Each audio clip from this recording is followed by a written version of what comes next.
Sorry.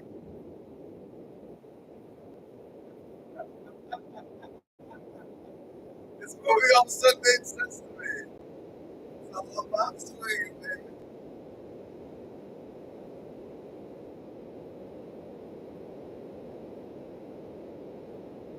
Jenny's like, oh my God, you just came back and get it right.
So the end of the movie Dune, it says when religion and politics are in the same basket, when that basket's driven by a living holy man or a baraka, nothing can stand in their path. It actually says when religion and politics ride the same cart, when that cart's driven by a living holy man, baraka, nothing can stand in their path. From the teachings of the Bene Gesserit.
you annoying scam artist. You lost them because they died. He who controls the spice.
They just say it was fun though.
TikTok star.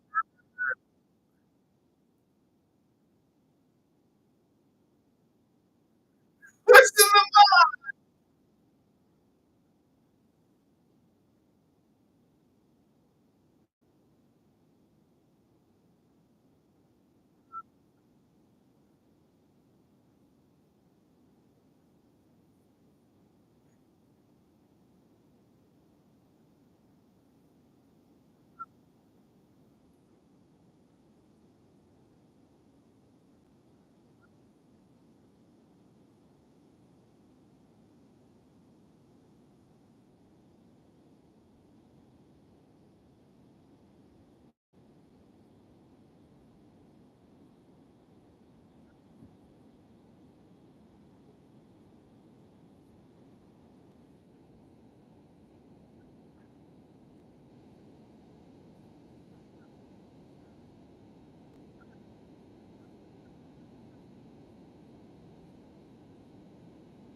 nature. They cannot go astray.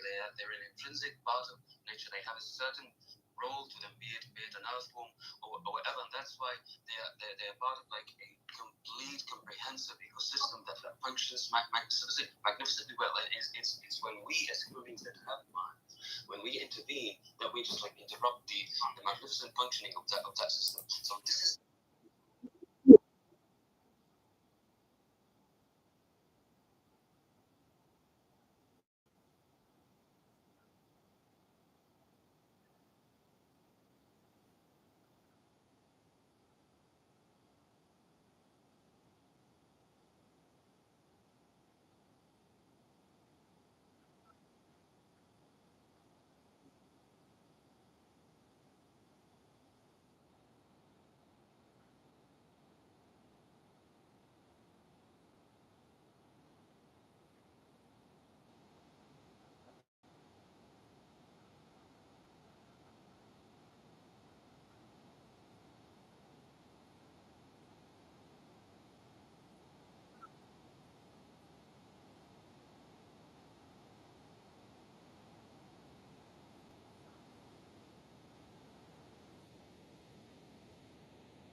Okay, this is the retrospective of Dune.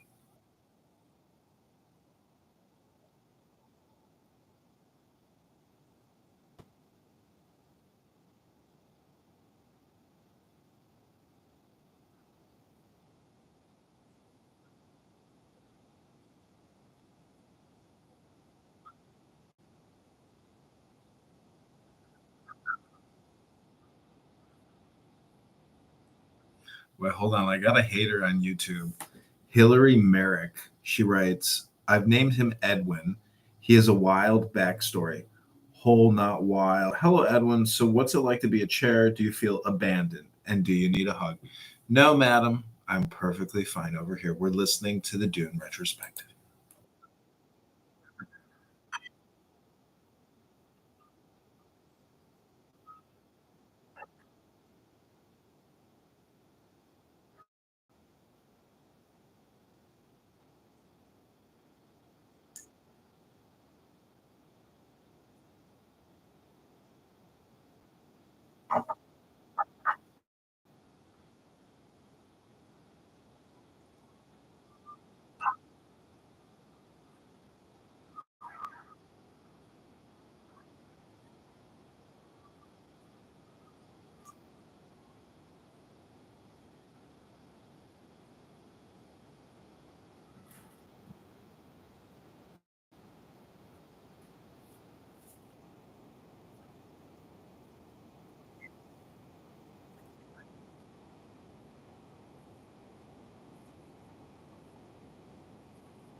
I see my balls. I see my balls.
Uh oh, something's happening. There was a mass shooting on the train yesterday. 4 people got executed.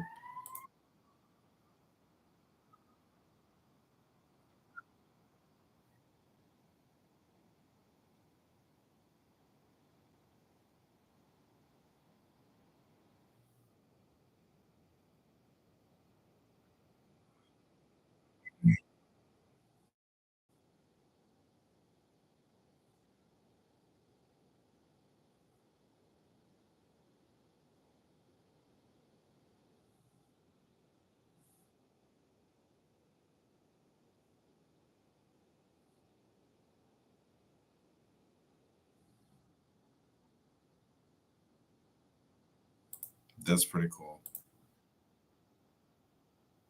Oh wow. Damn, this would have been the superstar cast.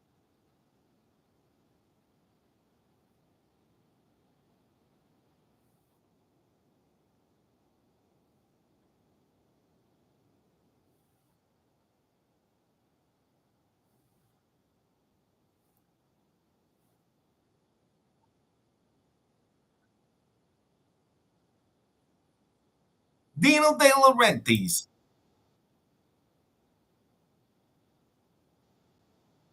Yeah, he's top G. I should buy a book on that guy.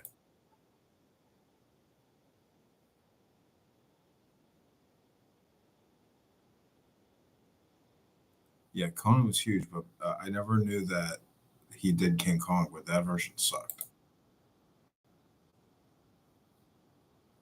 So, author Frank Herbert, you can see a photo of him with Dino, and Frank Herbert looks top G. Super casual, super stylish. Who died in a plane crash? Oh, he did? So, the fucking, yeah, that chick Jessica is pretty hot. Look at those outfits. This is great, man. You should see this photo of David Lynch. Like, this was when America was popping. 1984, out in California, fucking big money. When movies made a lot of money.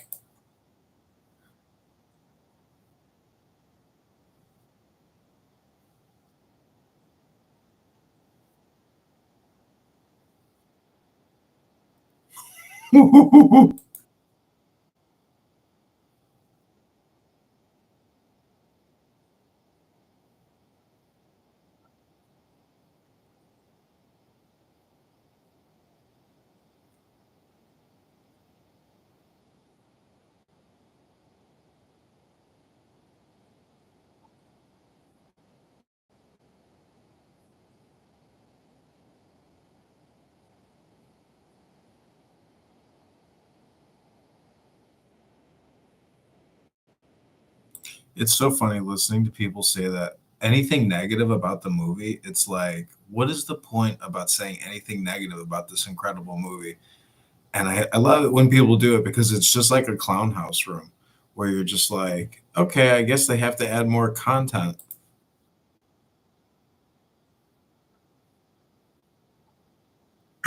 So Hermes, I don't know if you know this, but David Lynch is big into the TM movement, which is transcendental meditation, where they do mantras like Om Om.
Whoa, this is pretty crazy.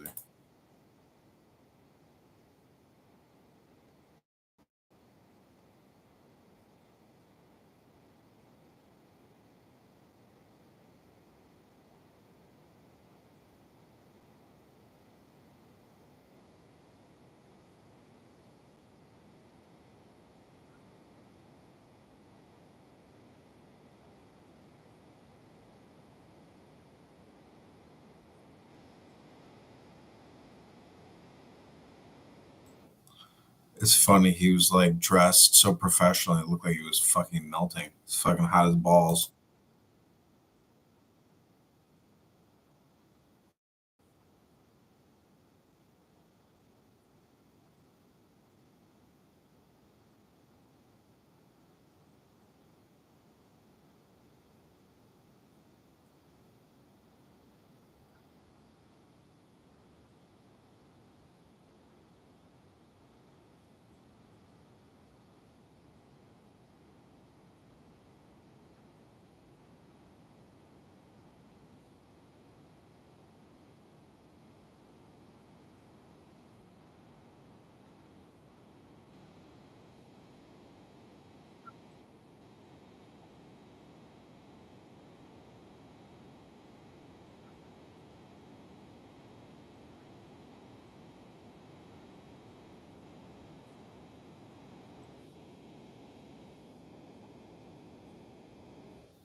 I like how they say they look terrible. Motherfucker, you try to do this. Fucking, this is why all these reviews are so stupid, but they need to say something negative. And they don't look that bad. They still look better, in my opinion, like this than they do with modern day shit. Like, because it's real. It's like a real outfit.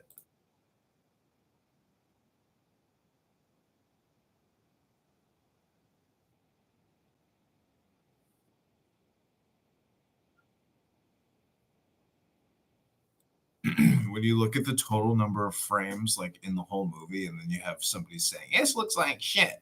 It's like, oh, okay, you try to create 386, million frames of a fucking movie.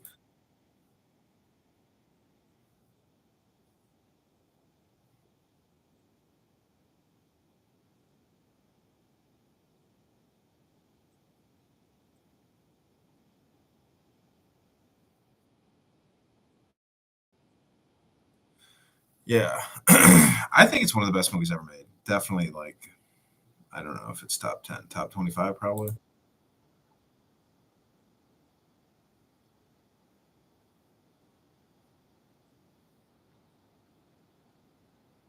Yeah. And this guy, McLaughlin, who played the role, like, this guy's like, I think he's a class act.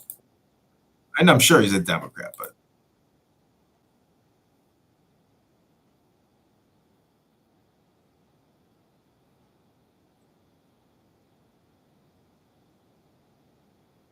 yeah.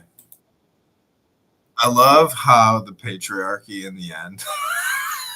This is why I was laughing earlier about this because The whole movie is about a guy who fucks a low class uh, chick, loves her, whatever. They're a hot couple.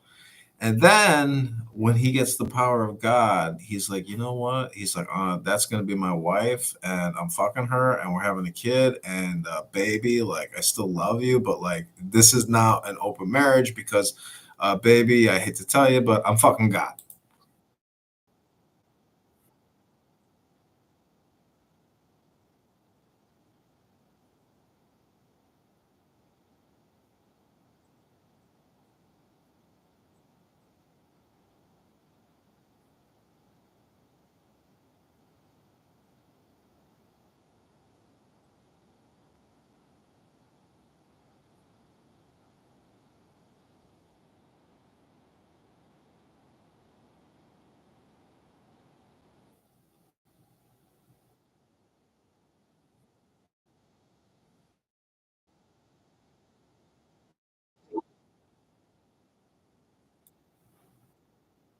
That was like an AI ad. It was pretty funny. It was very weird.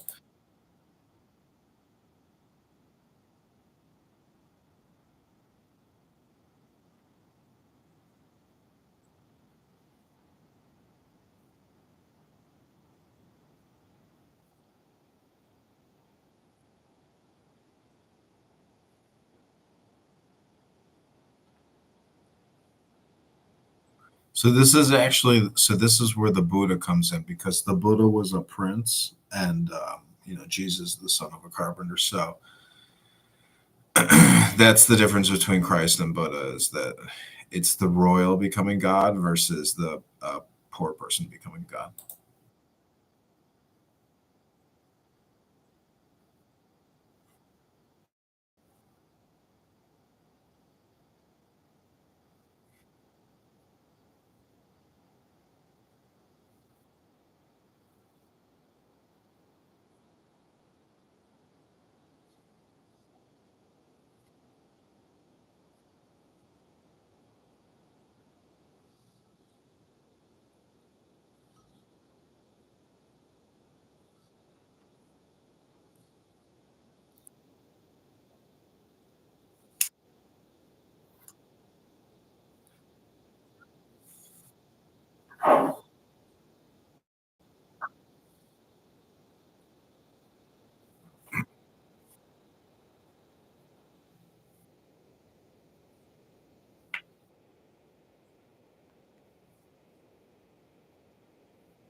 Yeah, so he develops a harem, and his name is Muad'Dib, which is like the Mahdi. And if you read the dust jacket of the book, and I'm gonna grab the book in a second here and read some verses from it. And it says that he congealed or conglomerated all of the world's religions to create this movie. And it's funny because you don't. Most of these people who like these movies are not theologians and they don't know the source materials, or they're just ignoring even the dust jacket. But we'll get to that.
I don't like it. I don't like it.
All right, we're gonna listen to this for a few minutes. I'm gonna go find my copy of Dune. I'll be right back.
Okay, listen to this. This is at the end of the book and the afterword.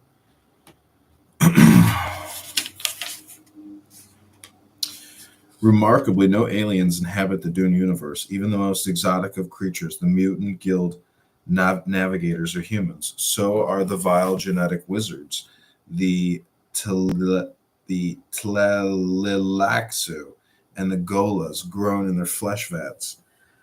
Among the most unusual humans to spring from Herbert's imagination, the women of the Bene Gesserit Sisterhood have a collective memory, a concept based largely upon the writings and teachings of Carl Gustav Jung, who spoke of a collective unconscious, that supposedly inborn set of contents and modes of behavior possessed by all human beings. These were concepts my father discussed at length with Ralph Slattery's wife, Irene, a psychologist who had studied with Jung in Switzerland in the 1930s.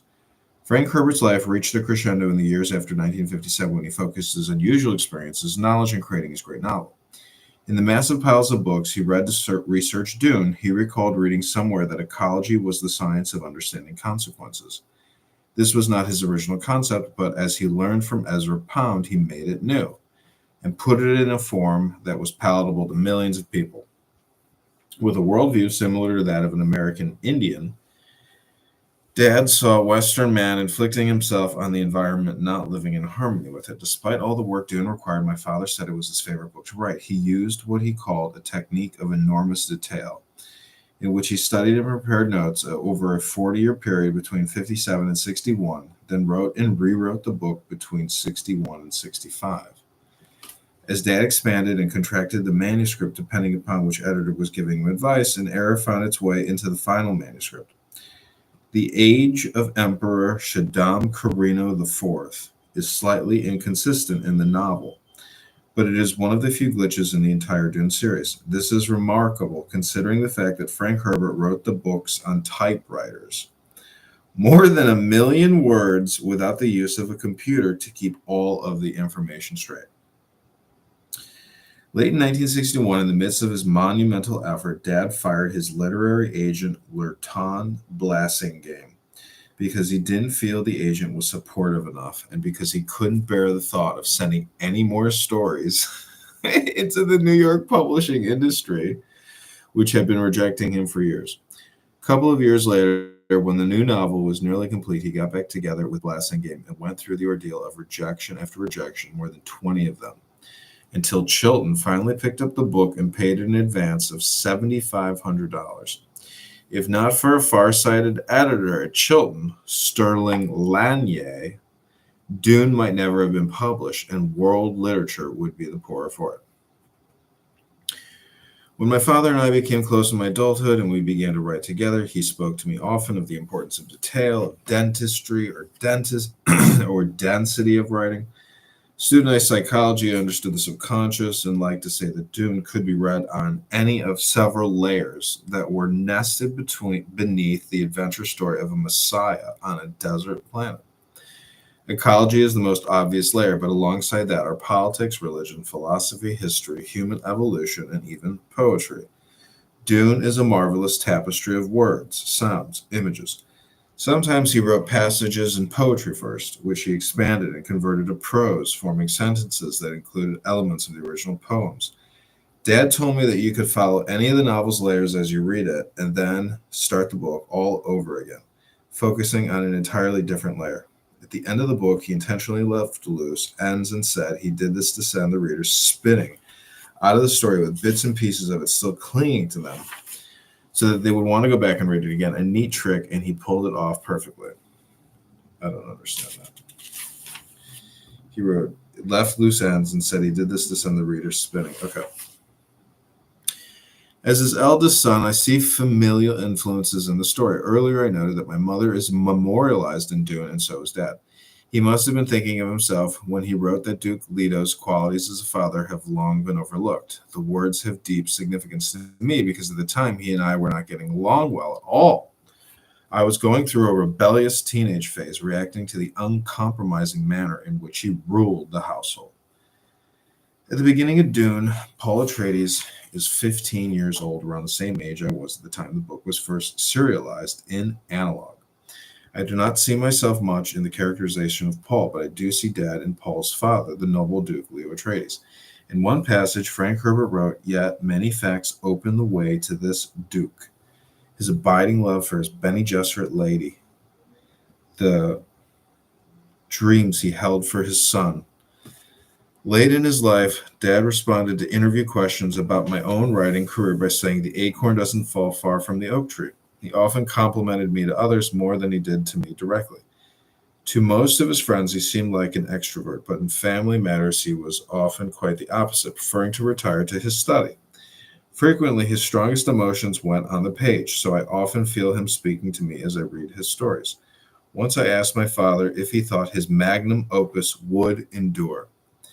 He said modestly that he didn't know and that the only valid literary critic was time. Dune was first published in 1965. And Frank Herbert would be pleased to know that interest in his fantastic novel and the series it spawned has never waned. An entire new generation of readers is picking up Dune and enjoying it, just as the parents did before them. Like our own universe, the universe of Dune continues to expand.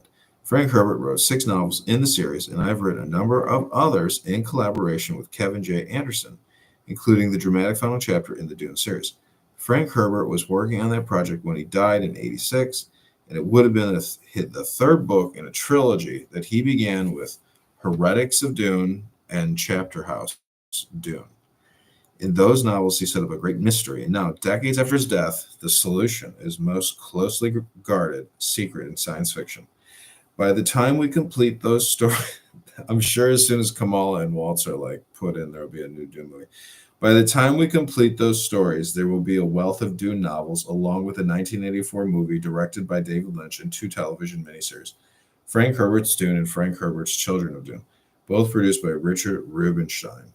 We envision other projects in the future, but all of them must measure up to the lofty standard that my father established with his own novels, or unless we can get paid enough. When when all of the good stories have been told, the series will end.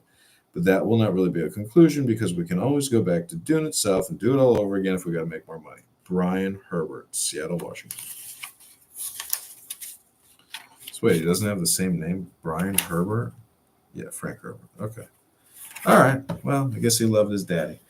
I love my daddy too. My daddy wrote the most famous fucking book in the world, Dune. It goes on and on and on. Ooh.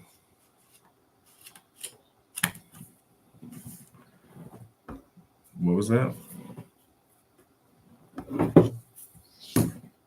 Is exactly what's happening in space, the universe, right this second. What, it goes on forever? Like a puta? Yeah.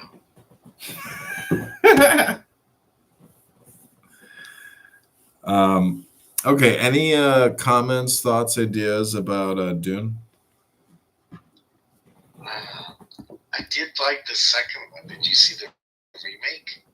Yeah, I love it. I love all of them. I like even the cheesy ones, like from the Science Fiction Channel. Like those were, they're always like they put so much work into them. That's why I hate people who criticize it because it's like, motherfucker, do you know how much money and time went into making this like 60-second clip? You know, they have to justify their existence.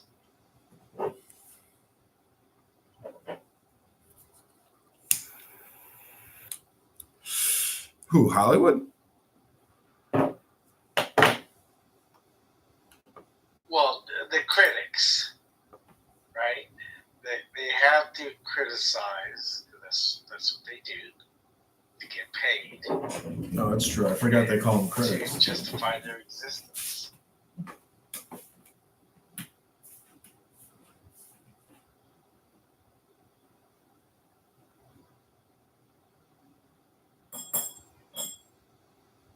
Now, wouldn't it be cool if we also find the spice and we extend our lives? It's all just metaphor. They were like, is that a metaphor for shrooms? I'm like, you idiots. Don't you know fucking cannabis is the spice, you idiots? You know what's funny is and you probably know this, but in Exodus, God tells Moses to utilize cannabis in the holies of holies and to put it on the Ark of the Covenant and to rub it on all of the surfaces. But in Exodus, it doesn't say the word cannabis.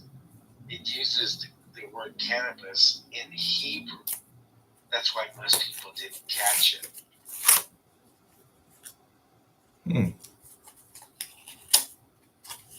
Yeah, I've never really. I should get a book on Hebrew, like more detailed, because if you can communicate in Hebrew,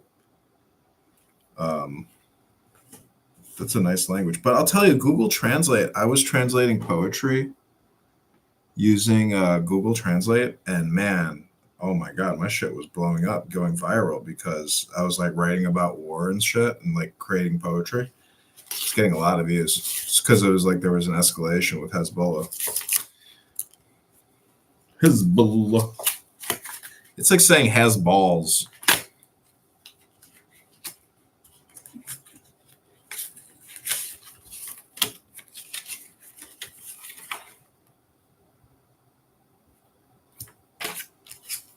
Named them Pepe and Jose.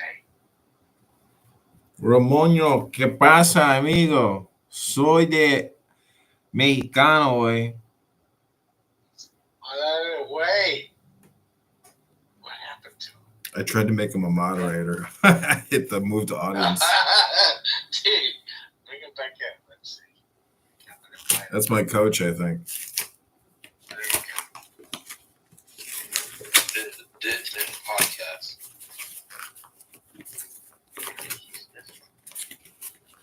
Ramoño, ¿qué pasa?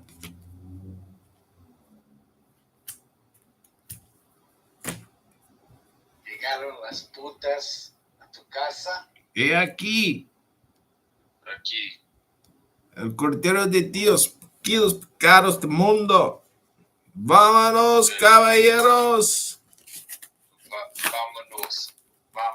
Bitterman.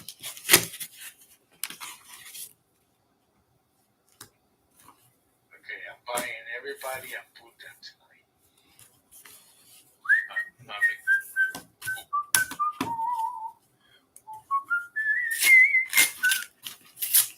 I want to spread love and joy. I remember I used to work for these ticket brokers. Like, dude, do you want us to get you a hooker? And I was like, yeah. And then they're like, all right, we'll get you one. So then I was like, all right, fucking great. And then I was like, come on, do it.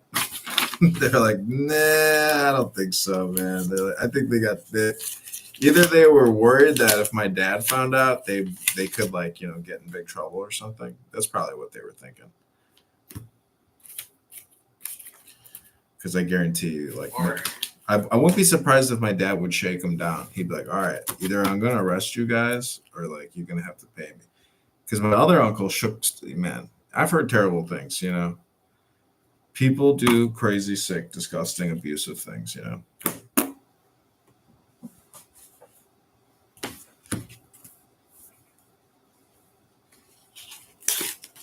That's why the Kwisatz Haderach, don't fuck with the Kwisatz Haderach.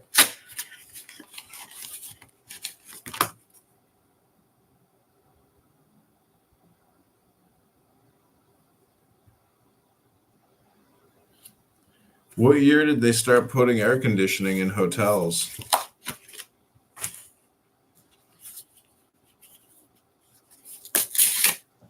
In 68. So you mean the 30s, the 40s, the 50s, the fucking 60s? It was miserable all summer long? I think you're right. Probably the 30s.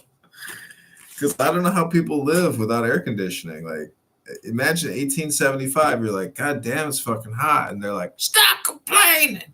What you want to do about it? Nothing. They used blocks of ice. Yeah, that's true. How did they make it, though? At these big ice factories. So you buy your block of ice and then you put it like in the living room, and it would cool the air around it, and somewhat cool the house. Oh yeah, the ice with the fan. Yeah. Yeah, that's what they did back in the day. They had the block of ice with the fan.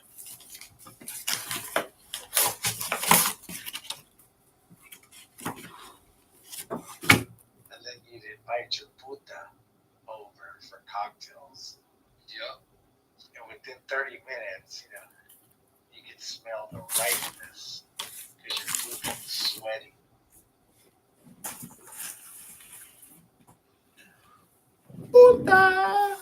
Puta, put your panties back on. You made my apartment smell like your puta. Dude, we gotta get you a stand-up comedian job, man.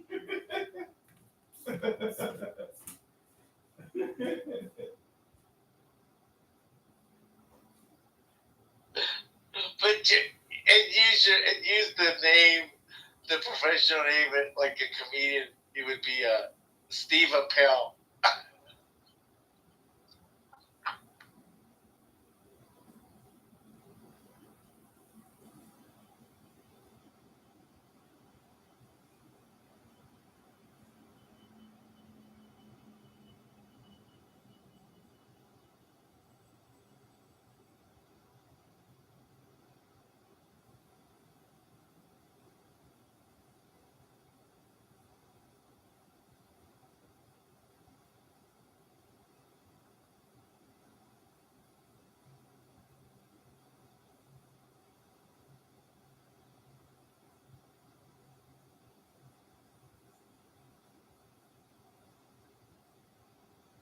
Man, that's right. I think Healthy Debates has run out of titles. They got this crazy title. It's fucking long. I don't even remember what it said.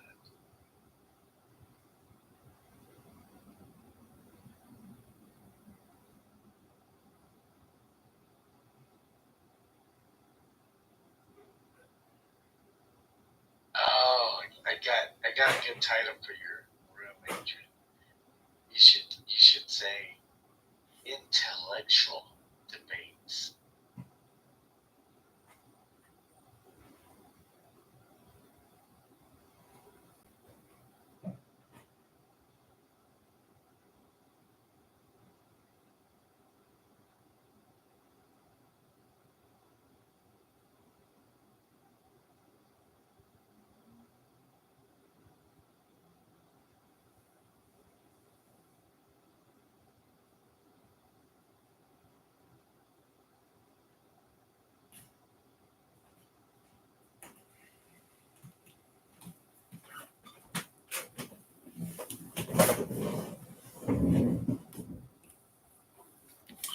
Okay, so I'm gonna read some Spanish news.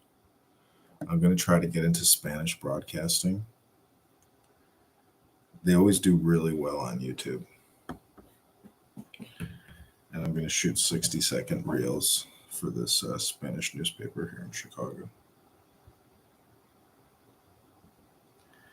I bet you this is how I can become successful. Can't be myself. Gotta fake it till I make it. Okay, so here we go.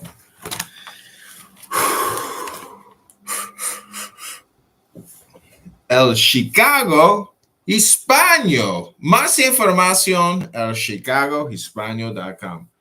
Disponible. Financiación para viviendas de apoyo permanente. La presidenta de todos. Ya es oficial. Kamala Harris, excepto oficialmente la nominación demócrata a la Casa Blanca con la promesa de ser la presidenta para todos los estadounidenses al cierre de una electrizante convención nacional demócrata en un United Center de Chicago desbordado de esperanza en torno a una mujer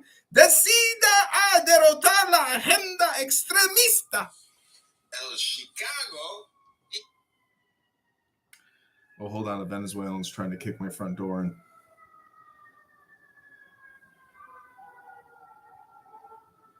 They had you know how they had that Aurora gang raid those like apartment complexes or something? They had the exact same thing here in Chicago. Really? Yeah. Dude, Yeah. Yeah. that's weird. Did the what about the Hells Angels? I saw that video. No, I don't know the Chicago one. It was trending on X today. It was called Chicago Scanner, and it's why isn't the news talking about this? It could have been a fake 911 call. Who knows?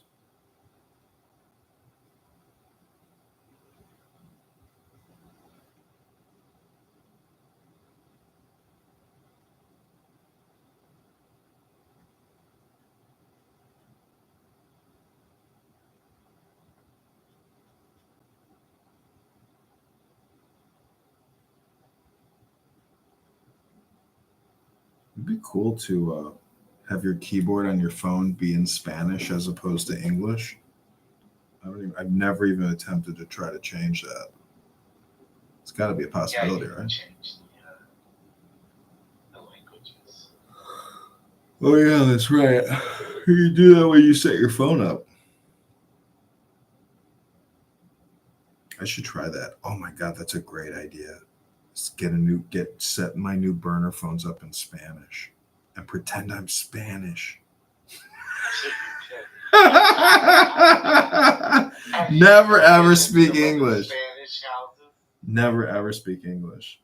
That'd be so Have funny. you ever been in any of the Spanish houses? On Clown House, never. I never heard any of it. Very rarely. Oh yeah, there's tons of them. I go in them all the time. And so everybody, imagine a lapel in Spanish. Oh, that would be so funny. Right? And everyone sort of looks, American, and but when they open their mouths, they're speaking Spanish. And they're like from Spain, from Bolivia, from wherever, from Mexico. And then there's a lot of Latino Spanish speakers that live in the United States, and they may be in California, and they're on Clubhouse. It's just crazy. Okay, I'm going to shoot a third one here. Here we go. Amigos, no vota para Kamala Harris y Waltz. Es pedophiles. Es un mal hombre. Convención Demócrata inyecta adrenalina a carrera presidencial. Redacción: El Chicago Hispano. En un acontecimiento histórico, la Convención Nacional Demócrata, CND, en Chicago, dio un espaldarazo a Kamala Harris, quien tiene amplias posibilidades de convertirse en la primera mujer en servir como presidenta de Estados Unidos. El apoyo a la fórmula de Harris y al gobernador de Minnesota, Tim Walz. Amigos, no voten. So you're recording it, and then you put it somewhere live, or is that just a recording? It's called YouTube Shorts. It's a 60-second clip. Oh, okay.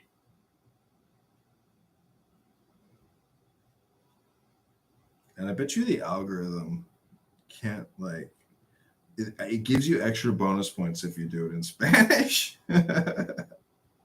But I don't think the algorithm knows exactly what I'm saying.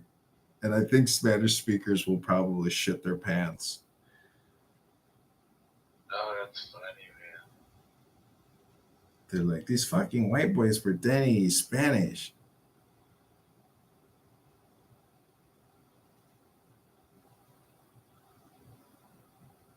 Okay, I'm gonna shoot one more.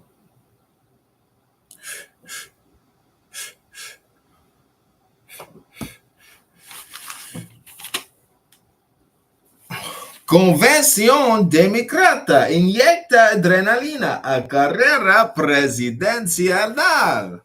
El apoyo a la fórmula de Harris y al gobernador de Minnesota, Tim Walz, fue rotundo y vino desde los pesos pesados de su partido, como el presidente Joe Biden, Barack y Michelle Obama, Hillary Clinton y el diablo, pasando por progresitatos como el Alexandria Ocasio-Cortez y Bernie Sanders, son comunistas, hasta republicanos hastiados de Donald Trump, el grande jefe, como Stephanie Grisham, ex secretaria de prensa de la Casa Blanca durante su mandato. En los 4 días de la CND, desfilaron por el United Center, sede del Mango evento, gobernadores, convención de... Okay, so we're going to title it Vote Kamala Waltz. And then we'll put in there AOC, Clinton, Hillary Clinton,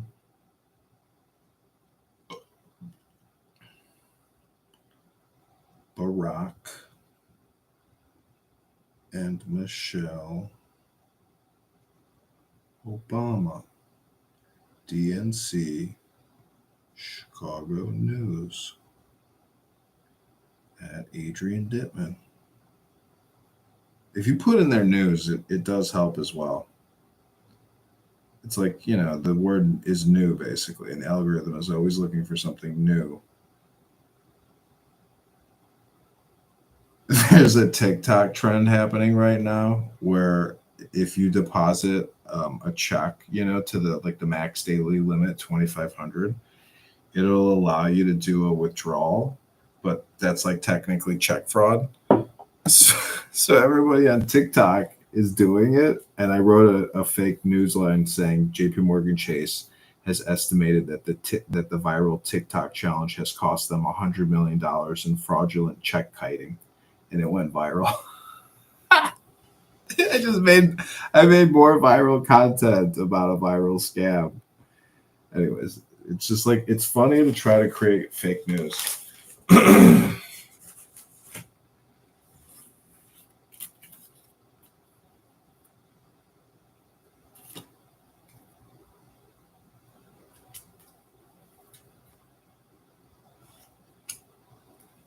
I've been buying antique postcards, and like when you read what people write, it's so pathetic.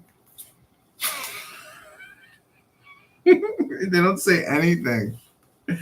It's so funny. They arrived okay. All is well. Blah blah blah. Like technically check fraud. All right, I'm going to title this one JP Morgan Chase.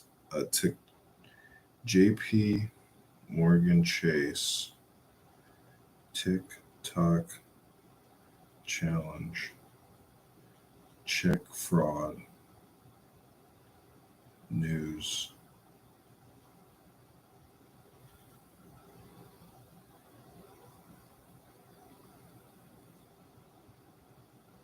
Yep, my Spanish videos are already getting views. Amigos, no vota para Kamala Harris y Walz. Es pedophiles, es un mal hombre. Convención Demócrata inyecta adrenalina a carrera presidencial. Redacción: El Chicago Hispano. En un acontecimiento histórico, la Convención Nacional Demócrata, CND, en Chicago, dio un espaldarazo a Kamala Harris, quien tiene amplias posibilidades de convertirse en la primera mujer en servir como presidenta de Estados Unidos. El apoyo a la fórmula de Harris y al gobernador de Minnesota. Amigos, no vota para Kamala. Oh my That's god. funny as hell, man.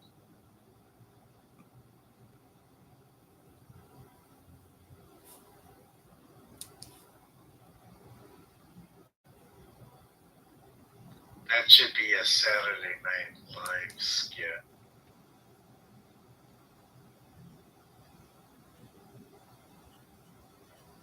Dude, I bet you could sell that skit to Saturday Night Live. Spanish TV reporting on Kamala.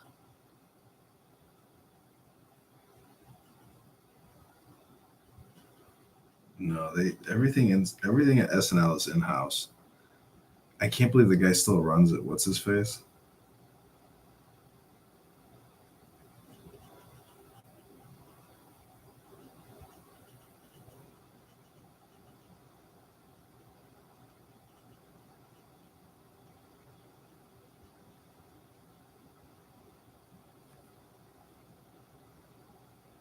Ooh, banned.